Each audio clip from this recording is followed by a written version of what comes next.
Assalamualaikum warahmatullahi wabarakatuh. Halo pemirsa setia Sultan TV dimanapun Anda berada. Kembali lagi bersama saya Raudloh Rida dalam dialog bincang hari ini. Pemirsa, radikalisme dan juga terorisme adalah dua ancaman bagi kesatuan dan perdamaian bangsa Indonesia. Baik radikalisme maupun terorisme ini dapat merusak ajaran agama dengan membenarkan kekerasan dan juga metode brutal untuk mencapai tujuan mereka. Kelompok teroris dan radikal ini seringkali terkait dengan agenda politik praktis yang bertujuan untuk memperebut kekuasaan pemerintah yang sah.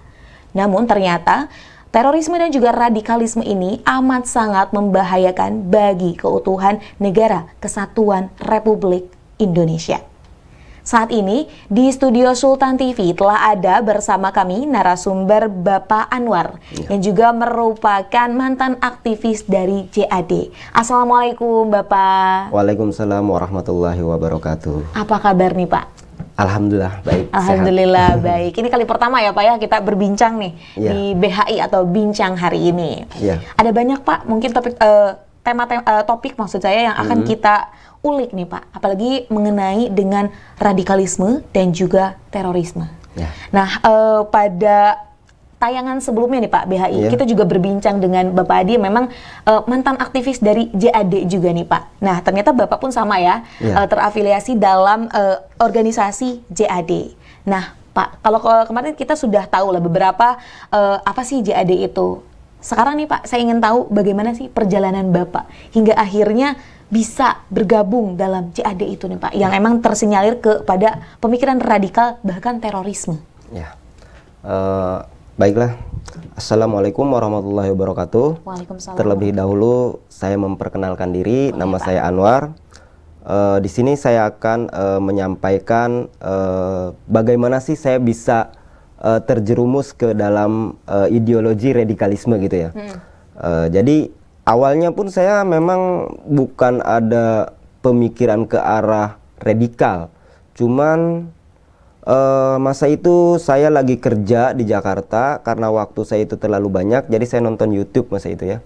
Masa itu ada perang Yaman. Nah, perang Yaman itu kebetulan di situ ada peperangan. Apa sih yang diperebutkan gitu loh? Apa sih tujuan daripada perang? Saya komen di bawah tuh. Nah, setelah komen dibalaslah sama salah satu orang Malaysia yang ada di Irak masa itu.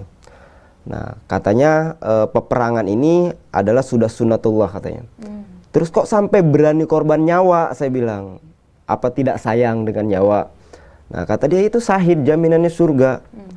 Nah, sampailah saya di situ dikirimkan artikel-artikel panjang.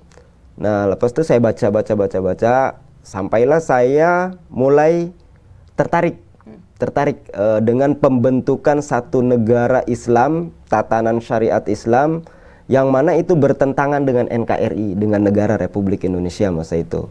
Cuman saya tidak sekejam orang yang bunuh sana bunuh sini, tidak.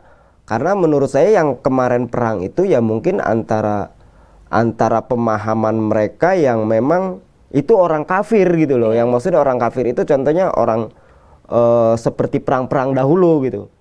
Nah, tapi ternyata mereka itu mengkafirkan negara gitu. Wah, ini kok jadi kafirkan negara? Ini asalnya dari mana? Nah, mulailah saya dari situ memperdalam, sampai saya beli buku banyak, sampai saya ngedenger ceramah-ceramah daripada orang-orang yang mempunyai pahaman seperti itu ya.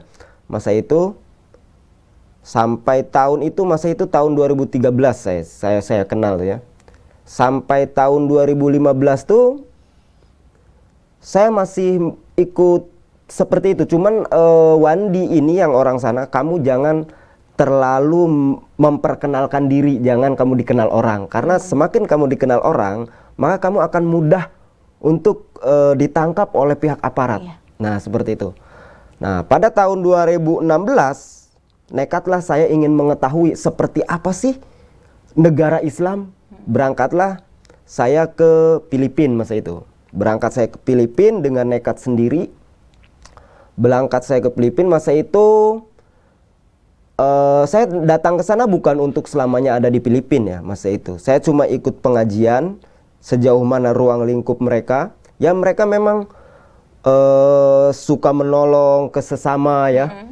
Terus mereka itu sopan, baik, akhlak mereka baik. Nah, itu saya ikut tertarik. Lepas itu saya sampai di sana, cuman saya bukan untuk selamanya. Tujuan saya hanya untuk mengetahui saja. Qadarullah pas masa itu beberapa hari, 3 atau 4 hari mau puasa itu berlaku perang. Tapi di Indonesia saya sudah ada janji untuk berangkat ke Suriah karena saya cuma mau perkenalan aja ke sana. Nah, sudah itu saya ikut perang. 1 hari sebelum puasa itu saya sudah pulang dah. Pulang izin saya pada saya itu Dr. Mahmud, bahasa itu orang Malaysia. Saya pulang izin, maksa sampai di Indonesia barulah saya mempersiapkan diri untuk berangkat ke Suriah. Nah, perjalanannya kenapa saya bisa memahami itu ya awalnya daripada dokter itu. Nah, dari kajian itu bahwa barang siapa yang tidak berhukum dengan hukum Allah maka kafir gitu kan. Nah, itulah yang memulai saya dari memahami tentang itu.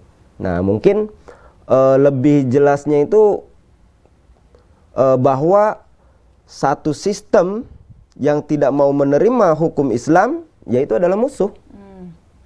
Maka NKRI ini adalah salah satu musuh yang mana penegaknya itu adalah salah satu contohnya polisi, tentara, orang-orang yang terlibat untuk menjaga NKRI. keutuhan NKRI itu adalah musuh.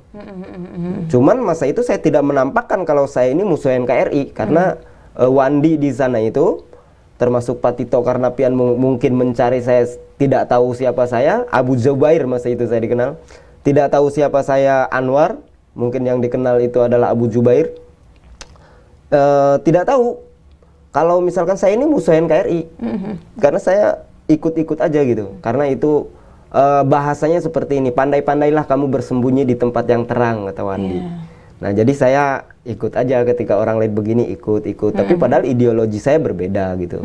Jadi saya tidak dikenal orang. Walaupun saya sudah ke Filipina, balik lagi ke Indonesia, saya mempunyai pemahaman daripada Dr. Mahmud. Begitupun saya daripada buku-buku apa yang saya baca masa itu.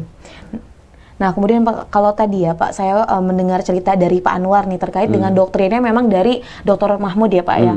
Itu melalui apa sih Pak? Secara langsung. Secara langsung datang ke Indonesia, kalau kebetulan beliau di Malaysia. Di Filipina. Di Filipina. Itu apakah bertemu secara langsungnya yang Bapak yang menghampiri atau memang Dr. Mahmud yang menghampiri Bapak nih? Kebetulan pas sampai sana saya diarahkan untuk bergabung dengan Dr. Mahmud. Nah, dan disitulah saya kan ada kajian tuh kan, setiap itu ada kajian, pagi malam itu ada kajian, ya saya mendengar. Pas itu ya dari situlah kita, bukan saya yang menyamperin dia untuk belajar mengaji, tidak, karena saya ke sana itu ingin mengetahui seperti apa sih tatanan syariat Islam yang sudah diterapkan di Filipina gitu. Karena sebelum saya berangkat ke Suriah, saya harus lebih tahu dulu, saya tidak mau dibohongin gitu loh. Maka saya datang dulu ke Filipina. Berarti Bapak sebelum memang berangkat ke Filipina dan juga tadi ke Suriah ya Pak, itu kan di Indonesia dulu. Dan itu diakomodir oleh siapa sih Pak? Tidak, di Indonesia sendiri saya menyendiri. Cuman justru saya punya beberapa orang banyak, termasuk daripada Filipina, Brunei, Singapura, Malaysia, yang sudah ada di Indonesia. Itu mereka kenal saya, termasuk orang Indonesia yang ingin berangkat ke Suriah, yang mana jalannya itu saya yang tahu gitu. Jadi saya di Filipina itu mereka tunggu di sini.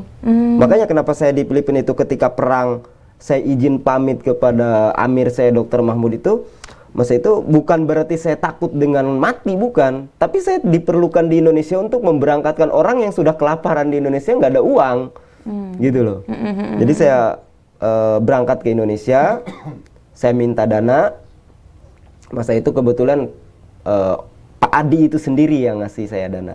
Adi Jihadi itu sendiri yang saya ngasih dana dengan nilai uang yang sangat banyak. Tapi saya tidak mengasihkan nilai nominal uang kepada siapapun. Dan saya sangat takut makan 1000 perak pun atau 100 perak pun saya makan, uang itu saya takut. Karena kita diajarkan itu dengan salah satu kita itu memang dididik dengan betul-betul Islami yang benar-benar amanah. Masa itu memang saya suka dengan hal-hal yang seperti itu. Dan mereka itu berani mengorbankan diri mereka, lebih baik mereka yang lapar daripada saudaranya yang lapar. Nah, itu yang membuat saya menarik masa itu ya. Nah, jadi ketika itu saya bantu teman-teman saya itu, saya cari dana. Kebetulan dikirim daripada Hong Kong masa itu. Awalnya 30 juta karena saya bisa membuktikan kepada orang yang mengirimkan dana itu bahwa uang itu dikirimkan untuk kegiatan pemberangkatan orang sehingga sampai Suriah, maka beberapa kali saya minta dana bahkan sampai ratusan juta pun dana itu turun. Wah, cukup wow ya Pak ya, ternyata dari backgroundnya atau latar belakangnya bagaimana nih Pak Anwar ini bisa sampai akhirnya tadi ke Filipina dan juga ke Suriah. Pak, kita akan break sebentar. Ya.